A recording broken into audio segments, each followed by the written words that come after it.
सरकार कोणाचंही आलं तरी आंदोलन करणार असं मनोज जरांगे पाटलांनी म्हटलंय। आम्ही सामूहिक आमरण उपोषण करणार असं मनोज जरांगे पाटलांचं म्हणणं आहे। आम्हाला 10% आरक्षण नको, स्वतंत्र 10% आरक्षण टिकणार नाही असं जरांगे पाटलांनी म्हटलंय।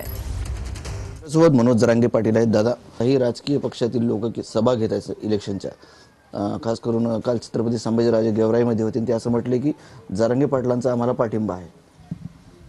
नाही, राजांच्या राजगादींचा मी पहिल्यापासून सन्मान करणारा पोरग आहे आणि हे त्यांनाही सगळ्यांना माहिती आहे। परंतु या राज्यातला एक मुलगा म्हणून खरं बोलणं अपेक्षित असतं, ते मी बोलतो। मी राज्यात कोणालाच नाही दिलेला पाठिंबा, कोणालाच ना अपक्षांना दिला, ना कुठं कोणत्या पक्षाला दिला, नाही कोणालाच नाही।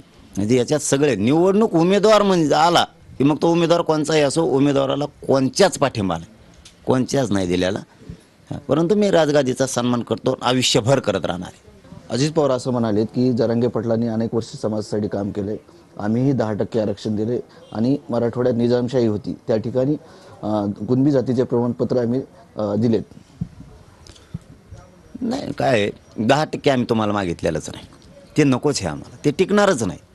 परत मराठ्यांच्या पोराचं हाल होते, जसं 13% आरक्षण रद्द झालं त्यावेळेस मराठ्यांच्या पोराचं वाटलं झालं, म्हणून हे 10% जर गेलं तर पुन्हा पोरांचे हाल होते। म्हणून आमचं हक्काचं आरक्षण आहे, ते आम्हाला पाहिजे आणि ते आम्ही मिळवणार आहे। भाजपचे नेते बबनराव लोणीकर त्यांनी खुलासा केला आहे की त्या गावात ओबीसी, दलित, मुस्लिम हा समाज बहुसंख्य आहे आणि तुलनेने मराठा समाज कमी आहे आणि काही लोक जे राजकारणी आहेत ते कपट कारस्थान करतात माझ्या विरोधात, आणि असा त्यांनी खुलासा केला आहे।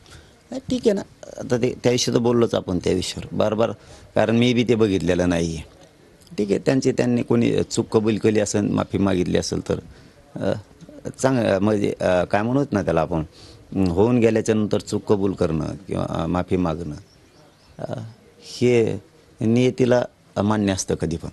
तर त्यांनी तसं म्हणले असतील तर ठीक आहे।